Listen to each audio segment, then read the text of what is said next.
오늘 특별히 17절, 18절, 19절에 보면 먹다라는 단어가 여러 번 나옵니다.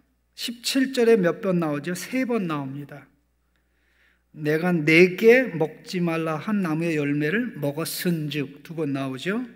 평생의 수고하여야 그 산을 먹으리라 3번째 이렇게 나왔고요.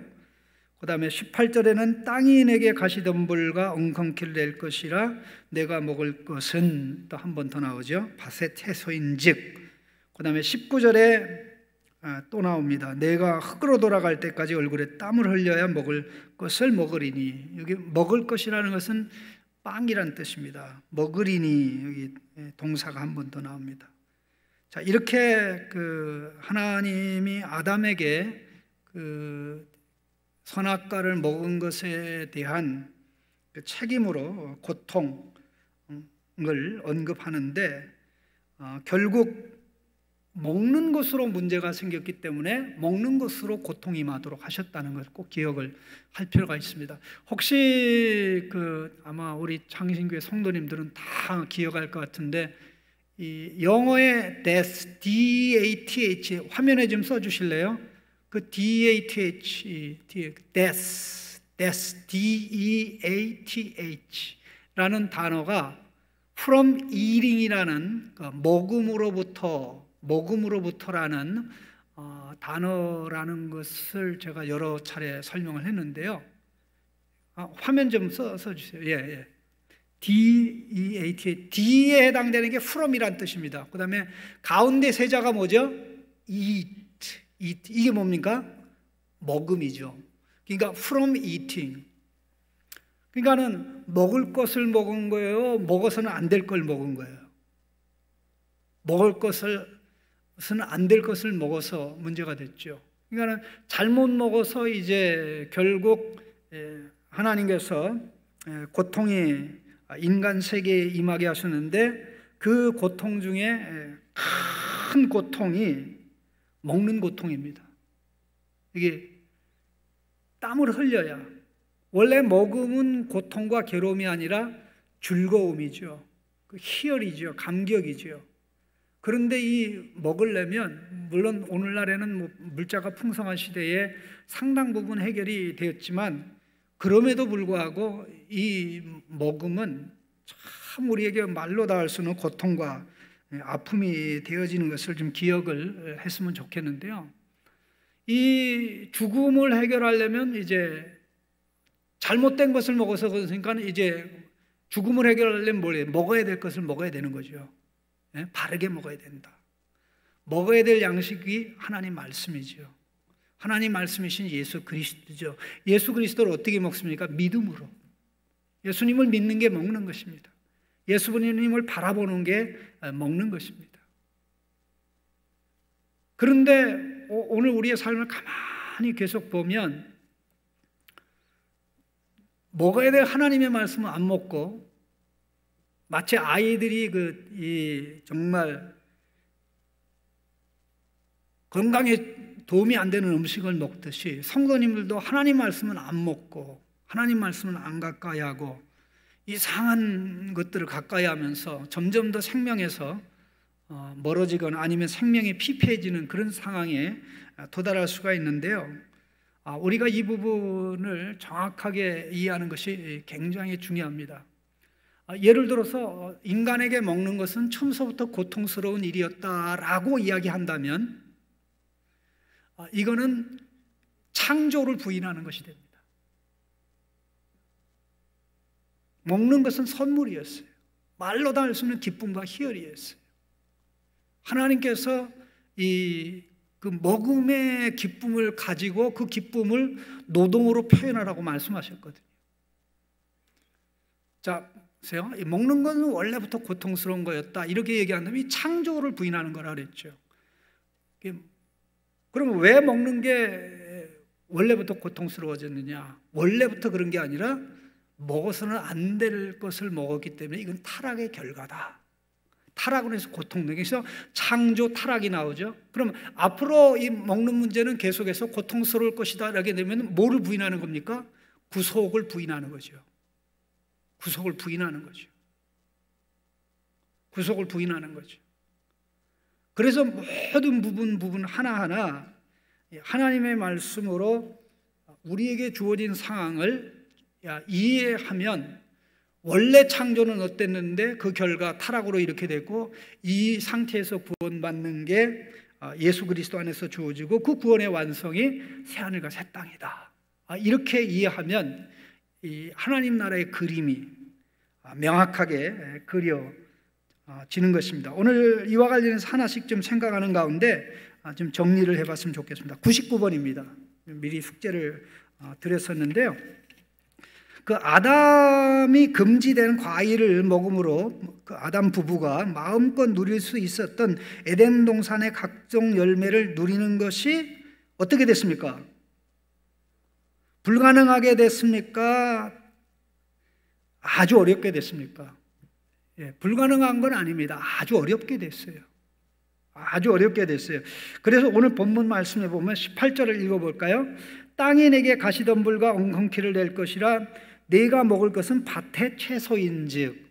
그 에덴 동산에 풍성하게 있었던 이 과일들에 관한 언급이 전혀 없죠.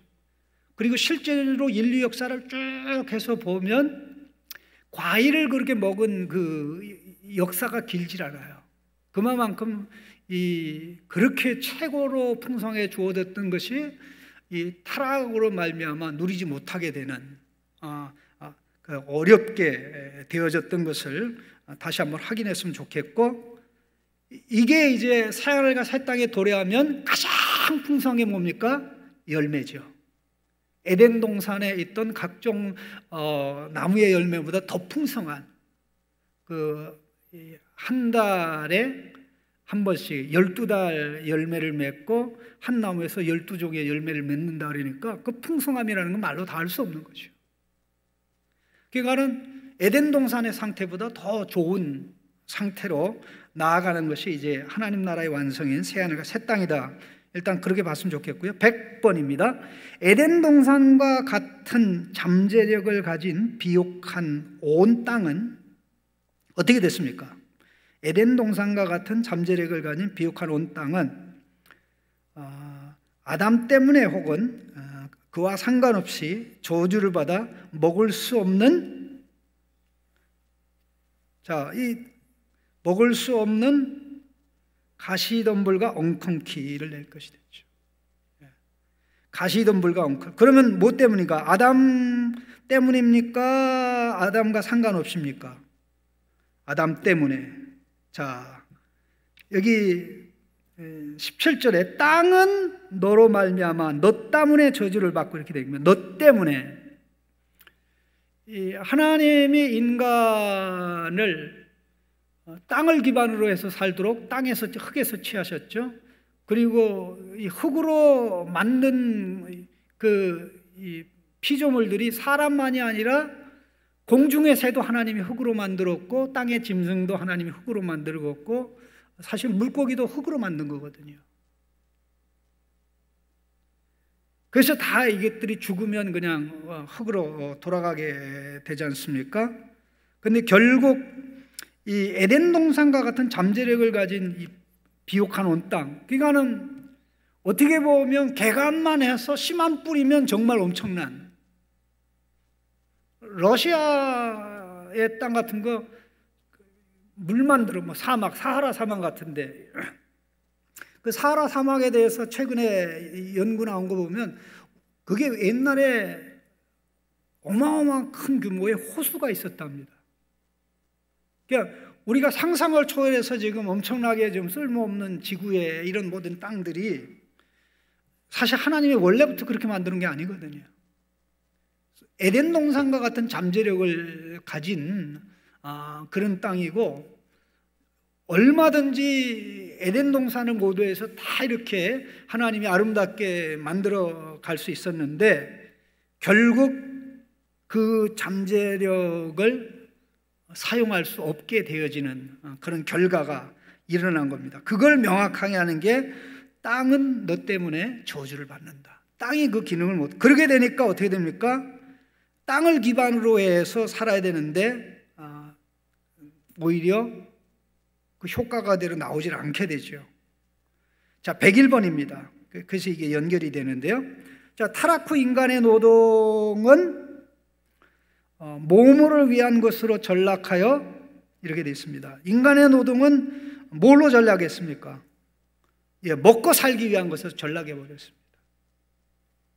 먹고 살기 위한 것으로 전락해 버렸습니다. 원래는 하나님 나라 위한 노동이었죠. 하나님 나라를 위해서만 살려고 하나님이 먹을 것을 다 선물로 주셨죠. 이게 바뀐 겁니다. 그래서 이 먹어야 산다라는 말이 이게 타락의 결과입니다. 먹어야 산다라는 말이 타락의 결과인데요. 그래서 노동의 과정, 이 두 단어를 기억하시기 바랍니다. 노동의 과정과 결과에 있어서, 노동의 과정에도 노동의 결과에 있어서도 뭐를 경험합니까? 허무함과 좌절을 경험합니다. 노력한 만큼 안 됩니다. 기대한 만큼 안 됩니다. 너무나 많은 변수가 많습니다. 이게 농산물 유통 시스템이 제대로 안 되는 상황에서는 너무나 많이 농산물이 많이 나와도 가격이 완전히 폭락하게 되는 그런 일들이 있는데, 사실 이것은 우리가 최근에 경험하고 있지만 아까 얘기했던 비옥한 땅이 잠재력을 발휘를 못하기 때문에, 거기에 이 땅이 비옥한 땅도 그게 땅이 쓸모 있게 되려면 물이 공급이 돼야 되거든요. 그런데 하나님이 물을 공급 안 해버리니까 어떻게 됩니까? 결국 땅이 쓸 수 없게 되는 것인데요. 자, 그 결과 어떻게 됩니까? 마침내 죽음에 이르게 되는 것입니다. 죽음에 이르게 되는데요. 이 고통의, 노동의 고통이 얼마나 큰 것인지 19절 말씀 한번 다시 한번 읽어보겠습니다. 내가 흙으로 돌아갈 때까지 얼굴에 땀을 흘려야 먹을 것을 먹으리니 내가 그것에서 취함을 입었음이라. 너는 흙이니 흙으로 돌아갈 것이니라. 그러니까는 땅을 파다가 우리가 파는 땅이 우리 무덤이 되는 거죠. 땅에서 음식을 구하다가 그 땅, 우리가 파는 땅이 우리 무덤이 되는, 이게 이 죽음을 보는 시각이 오직 기독교에만 죄에 대한 심판으로 죽음을 보고요, 다른 종교에서는 죽음을 나쁜 것으로 보지 않습니다. 저주로 보지 않습니다. 예를 들어서 뭐 힌두교도 마찬가지고, 불교는 더더욱 뭐 말로 다 할 수 없고, 신약 시대의 그 스토아 학파 같은 그런 그 철학자들, 그 다음에 에피큐리온 철학자들 보면 굉장히 죽음을 굉장히 좋은 것으로 봤어요. 그런데 유일하게 성경만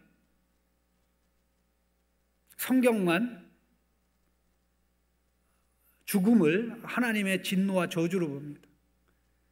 한동안 그 예일 대학에서 죽음학 강의로 굉장히 그 인기가 있는 교수님의 책을 제가 한번, 이게 굉장히 인기가 있고 뭐 유튜브에서도 유명하고 뭐 어마어마하게 많은 사람이 듣는다 그래서 도대체 무슨 내용인지 하고 궁금해서 제가 책도 사고 또 유튜브도 한번 들어가 봤는데 정말 웃기더라고요. 무슨 얘기냐면, 그냥 인생은 한 번밖에 살지 못하고 딱 죽으면 존재무, 아무것도 없는 그런 것이 되기 때문에, 영원히 이 다른 곳에 가기 때문에 지금 이 삶이 가치가 있는 것이 아니고, 그냥 여기서 모든 게 끝나기 때문에 소위 말해서 까르페 디엠, 주어진 삶을 최대한 활용하는 게 이게 가장 잘 사는 거다. 그런 내용이더라고요. 그러니까 진리를 모르는 사람들이 그런 내용을 보면서 이야, 참 대단하다. 물론 죽음이 없다고 생각하니까 정말 지옥에 들어가면서도 웃으면서 죽는 거 아닙니까? 참 불쌍하죠. 안타깝죠. 이 말씀을 너는 흙이니 흙으로 돌아가, 하나님이 흙으로 취했기 때문에 흙으로 돌아가라는데 원래 흙으로 돌아갈 것이 아니고 사실 생명의 절정에 도달을 하도록 하나님이 지으신 거거든요. 그런데 결국 하나님 말씀을 어겼기 때문에 하나님이 취한 흙으로 돌아가도록 하나님께서 말씀을 하신 것입니다. 자, 102번입니다. 102번. 너는 흙이니, 여기 흙이라고 할 때 아팔이라는 단어인데요, 이게 티끌, 먼지란 뜻입니다. dry dust. 그러니까는 땅의 표면에 있는 먼지 있죠. 그런 뜻입니다. 아팔. 땅의 표면에 있는 티끌, 먼지니 아팔로 돌아갈지니라. 자, 이렇게 말씀했을 때 여기서 말씀하는 죽음은 어떤 죽음입니까? 육체적인 죽음입니다. 비로소 영적인 죽음이 제일 먼저 언급됐고, 영적인 죽음이 심화되는 삶을 살다가 맨 마지막에 육체적인 죽음이 오고, 아직 이 창세기에서는 이 이후에 관한 언급은 없죠. 그러나 최종적으로는 뭐가 있습니까? 영원한 죽음이 있는 것이죠. 이거는 자연스러운 결과가 아니라 죄의, 아담의 타락의 근본적 결과입니다. 103번이 바로 그런 내용이죠. 자, 인간이 흙으로부터 왔으나 인간의 죽음은 자연스러운 결과이다, 부자연스러운 것이다. 부자연스러운 것이다. 오직 기독교만 부자연스러운 것으로 본다는 걸 꼭 기억하시기 바랍니다. 다른 종교는 그렇게 보지 않아요. 죽음에 대해서 그렇게 이 죽음은 피해야 될 것이라고 보질 않고, 어차피 죽음은 우리가 다 겪는 거니까 잘 맞이할 준비를 하라고 그렇게 얘기하죠. 그렇게 해서 사람을 속이는 방법이 죽음으로 끝이다? 아니면 이 기독교인들 중에 하나님은 사랑의 하나님이기 때문에 지옥에 던져 넣었다가도 그들이 너무나 오랫동안 고생하는 걸 원하지 않기 때문에 꺼내준다라고 하는 목사님들도 계셔요. 그런 목사님들도 있고, 한국에는 어느 분이 그런지는 잘 모르겠는데요. 그리고 그게 아니라 그냥 일정 기간 동안 고통을 당하게 하다가 아예 존재가 없어지게 한다, 그렇게 생각하는 분들도 있는데, 성경은 어디에서도 이 두 가지, 제가 말씀드린 지옥에서 꺼내내거나 아니면은 그냥 아예 없어지게, 존재하지 않도록 그렇게 하는 경우는 어디에서도 존재하지 않습니다. 신자의 영생이 복을 누리면서 영원히 사는 거라면, 영원한 멸망이라는 것은 저주를 누리면서 하나님의 진노 아래 영원히 가는 그런 것입니다. 물론 거기에 대해서 많은 논란이 있는 건 사실인데, 예를 들어서 유한한 인간이 짧은 기간 동안 죄를 짓는데 어떻게 영원히 고통을 받느냐, 이거 하나님 너무 무자비하지 않냐, 그렇게 생각할 수 있는데요, 그거는 성경 전체를 바로 보지 못하기 때문에 그런 것입니다. 자, 일단 이렇게 이해하시면 되겠고요. 104번입니다. 인간이 흙으로 돌아갈 때까지 땀을 흘려야 먹을 수 있는 것은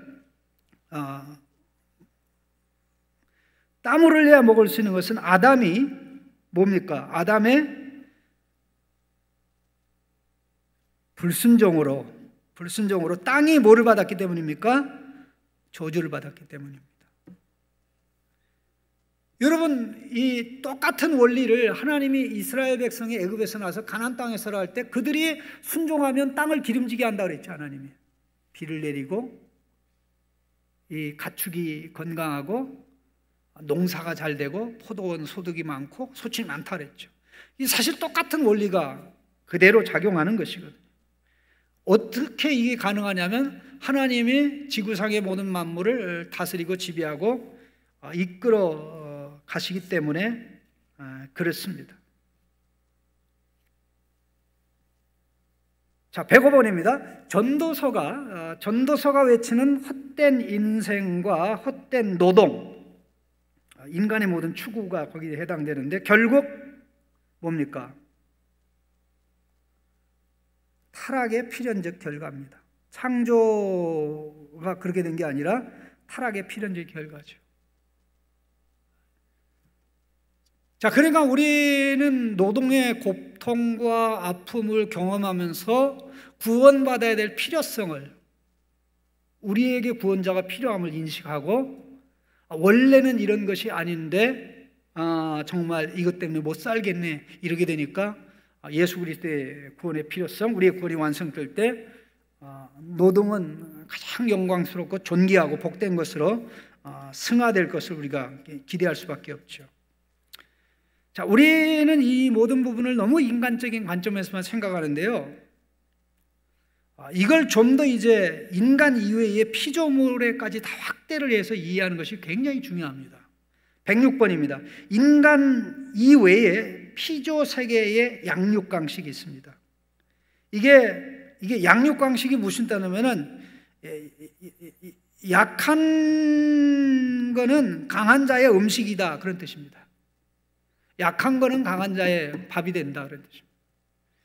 짐승의 세계, 참 이 동물의 세계 비참한데요. 자, 인간 이외의 피조물 세계 양육 방식은, 자, 이게 창조 질서입니까 아닙니까? 창조 질서가 아니고, 창조의 질서, 하나님 원래 이렇게 하지 않았습니다. 창조의 질서가 아니고 뭐의 결과입니까? 타락의 결과입니다. 짐승들이 타락한 겁니까? 아담의 타락의 결과입니까? 아담의 죄 때문에 고생하는 겁니다.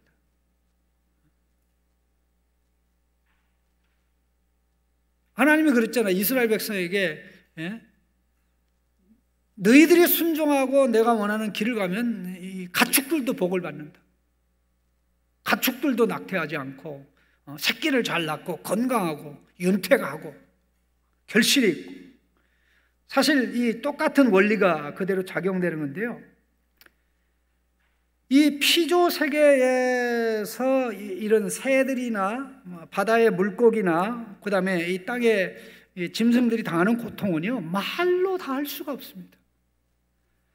그러면 한번 물어보세요. 짐승 세계에 죄가 있나요 없나요? 짐승 세계에 죄 없습니다. 짐승이 죽거나 뭐 물고기가 죽거나 또 식물이 죽거나 이런 것은 사실 죄로 인한 죽음이 아니에요. 하나님의 정한 질서입니다. 아무 관계가 없어요. 다만 그들에게 고통과 아픔이 있는데, 이것은 모든 피조물의 대표로 세운 인간이 의지적으로 하나님을 거역하고 배척했기 때문에 일어나는 건데요,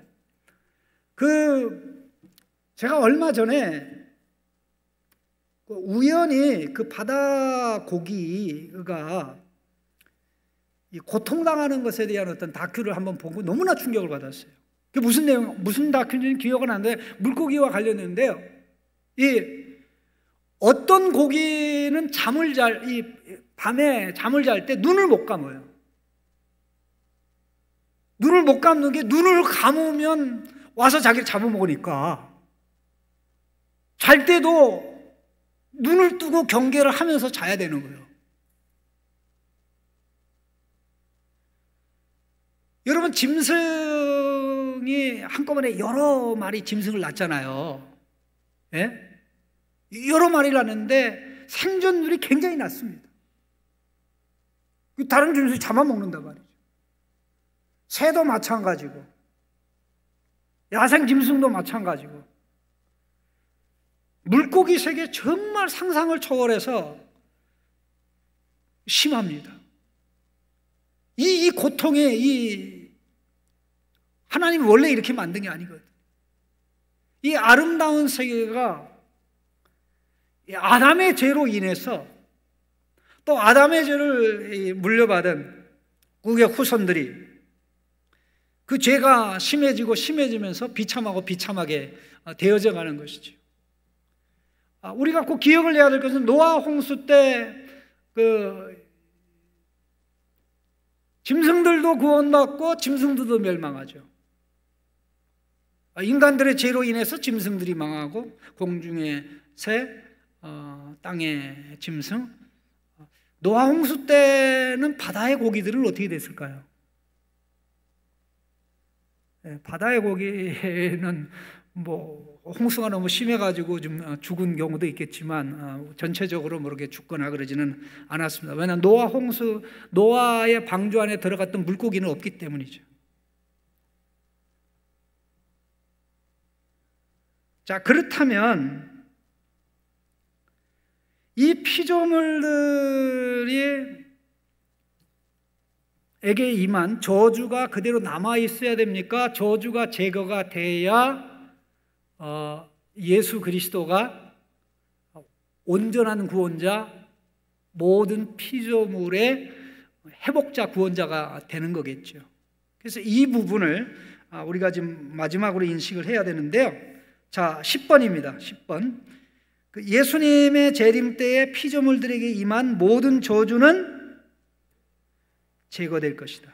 다 제거될 것입니다. 자, 이와 관련된 성경 화면 제가 준비한 게 있는데요. 이 부분은 굉장히 중요합니다. 자, 로마서 8장 21절입니다. 8장 21절 같이 읽겠습니다. 그 바라는 것은 피조물도 썩어짐의 종로로 탄 데서 해방되어 하나님의 자녀들의 영광의 자유에 이르는 것이니라.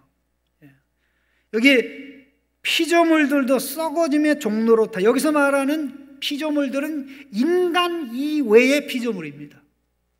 그 인간 이외의 피조물에서 제외가 되는 존재들이 있는데 여기 천사가 제외가 됩니다.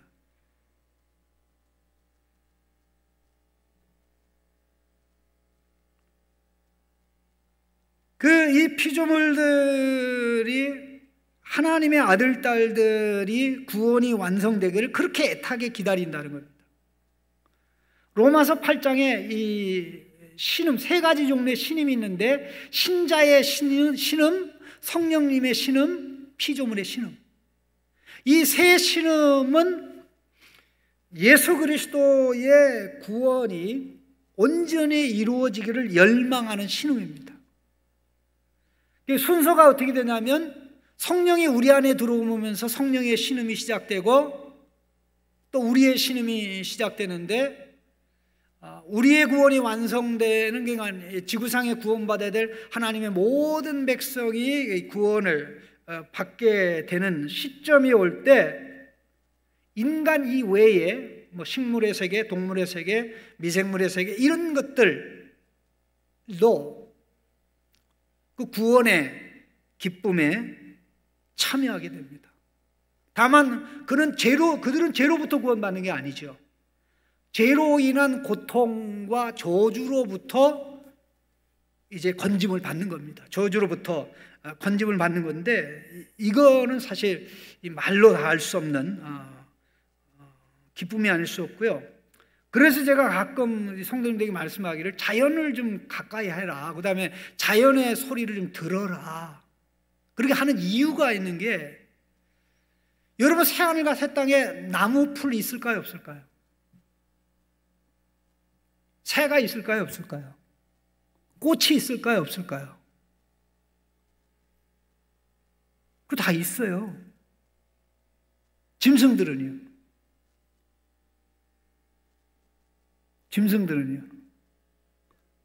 여러분이 키우다가 사랑하다가 키우다가 죽은 이 애완견 고양이나 개는 거기 있을까요? 없을까요? 이게 되게 어려운 질문인데 이게 나중에 제가 말씀드릴게요. 궁금하게. 미국은 제가 최근에 기록을 보니까 애완동물의 장례만 주관하는 데가 거의 한 300개 정도 된다고 그래요. 어마어마하게 많은데요. 그런 것 때문에 이제 사람들 생각은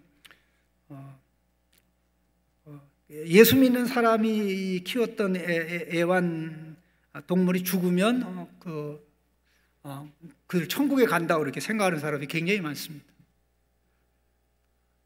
거기에 대해서는 제가 나중에 말씀드리고, 자, 일단, 야고보서 1장 18절을 보겠습니다. 야고보서 1장 18절 같이 읽겠습니다. 그가 그 피조물 중에 우리로 첫 열매가 되게 하시려고 자기의 뜻을 따라 진리의 말씀으로 우리를 낳으셨느니라. 자, 이 말씀 중에 굉장히 중요한 표현이 우리로 피조물 중에 첫 열매. 예수님은 우리 구원의 첫 열매입니다. 우리는 다른 피조물의 첫 열매입니다. 그게 뭡니까? 결국 우리의 구원, 하나님의 택한 백성의 구원이 이루어짐으로 나머지 피조물들이 그들에게 임한 하나님의 저주와 진노로부터 그들이 자유를 얻게 된다. 그런 이야기입니다. 그래서 예수님은 사람만의 구원자가 아니라 하나님이 만드셨던 천하 만물의 구원자가 되시는 겁니다. 자, 마태복음 19장 29절입니다. 마태복음 19장 29절에 이와 관련된 말씀이 있는데요. 같이 읽어보겠습니다. 예수께서 이르시되 내가 진실로 너희에게 이르노니 세상이 새롭게 되어 인자가 자기 영광의 보좌에 앉을 때에 나를 따르는 너희도 12 보좌에 앉아 이스라엘 12지파를 심판하리라. 이렇게 말씀합니다. 여기 중요한 게 세상이 새롭게 되어라는 단어입니다. 세상이 새롭게 되어라는 단어는 그 헬라어로 보면 파링게네시아라는 단어인데 이게 중생이라는 단어입니다. 만물의 중생. 그러니까 우리의 중생이 뭡니까? 예수 생명을 가진 자로 태어나는 거죠.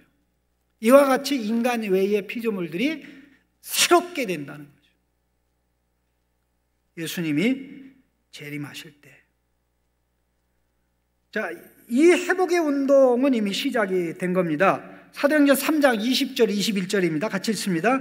또 주께서 너희를 위하여 예정하신 그리스도 곧 예수를 보내시리니 하나님이 영원전부터 거룩한 선지자들의 입을 통하여 말씀하신 바 만물을 회복할 때까지는 하늘이 마땅히 그를 받아두리라.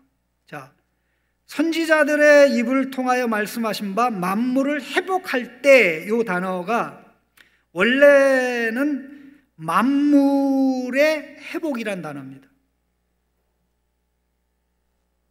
여기 만물의 회복은 구약 성경에 예언됐다는 거죠. 아담의 타락으로 말미암아 고통과 저주로 썩어짐에 종론을 신음하는 피조물들이 하나님 백성의 구원이 완성될 때 거기에 참여하게 되는 그런 역사가 있는 것이죠. 그래서 이것을 가장 좀 더 상세하게 보여주고 있는 것이 계시록입니다. 자, 계시록 21장 1절 우리 같이 읽겠습니다. 또 내가 새 하늘과 새 땅을 보니 처음 하늘과 처음 땅이 없어졌고 바다도 다시 있지 않더라. 여기 바다가 없다는 것 꼭 기억하시기 바랍니다. 이 바다는 사탄의 세계를 가르칩니다. 바다에서 이 괴물이 나옵니다. 애굽을 가르쳐서 라합이라고 그랬습니다. 꼬불꼬불한 용이라고 얘기했을 정도인데요. 결국 새하늘과 새 땅에는 죄를 조장하는 이 사탄의 세계가 없지요.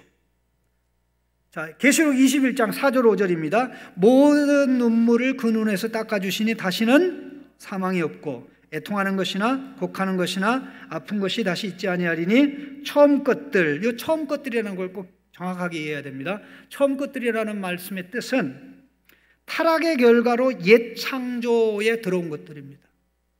하나님이 원래 만든 것들이 아니라 죄의 결과로 인간 세계에 들어온 저주, 진노, 이로 인한 고통과 아픔 모든 것들이 다 포함되는 거죠. 처음 것들이 다 지나갔습니다. 보좌에 앉으신 이가 이르시되 보라 내가 뭐를 새롭게 하노라?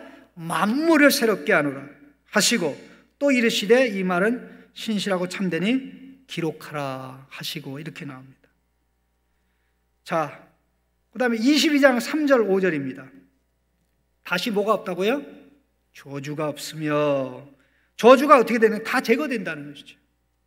다시 저주가 없으며 하나님과 그의 어린 양의 보좌가 그 가운데 있으리니 그 종들이, 같이 읽겠습니다. 그 종들이 그를 섬기며 그의 얼굴을 볼 터이요 그의 이름도 그들의 이마에 있으리라.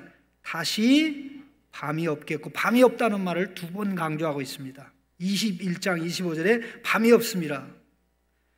밤이 없겠고 등불과 햇빛이 쓸데없으니 이는 주 하나님이 그들에게 빛이심이라. 그들이 세세토록 왕노로 타리로다. 이 말씀도 또 2번 반복됐습니다. 21장 23절에 그 성은 해나 달의 비침이 쓸데없으니 이는 하나님의 영광이 비치고 어린 양이 그 등불이 되심이라. 새하늘과 새 땅에는 모든 것이 회복되어 저주와 아담의 죄로 인해서 인간 세계, 피조물 세계에 들어왔던 모든 저주와 진노가, 썩어짐이 다 해결됐다. 그러니까 우리가 지금 살고 있는 이것은 하나님의 원래 의도했던 정상적인 세계입니까? 비정상적인 세계입니까? 비정상적인 세계. 그래서 이 가운데서 고통과 아픔을 누리는 것은 당연한 것이죠. 고통과 아픔을 누리는 가운데 하나님 나를 건져주옵소서. 그때 내가 너를 건져주기 위해서 구원자 내 아들 예수 그리스도를 보냈다. 그를 믿어라. 그래서 고통에서 거듭나오고 그걸 보면서 원래 하나님이 의도했던 창조 에덴 동산에 있었던 것, 그것을 회복시킬 뿐만 아니라 영원히 다시 에덴 동산으로 돌아가는 것이 아니라 플러스 알파 에덴 동산보다 말로 다 할 수 없이 좋은 영원한 상태로 가게 되는 거죠. 그 부분은 제가 별도로 계시록에서 말씀을 하도록 하겠습니다. 그래서 우리가 마음속에 꼭 기억을 해야 될 것은 우리가 우리의 노동을 보거나 우리의 삶의 고통과 아픔을 볼 때 이게 원래 하나님이 만든 질서가 아니라는 거예요.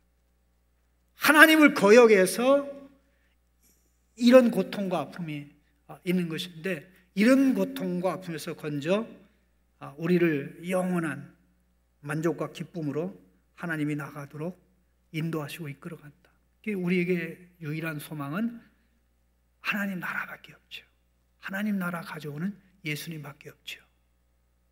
들어도 예수님의 음성을 들어야 되고 보아도 예수님을 봐야 되고 예수님이 우리를 이끌어가는 하나님 나라가 우리가 전부 추구하는 것이 전부, 사모하는 것이 전부가 될 때 가장 지혜롭고 똑똑한 사람이죠.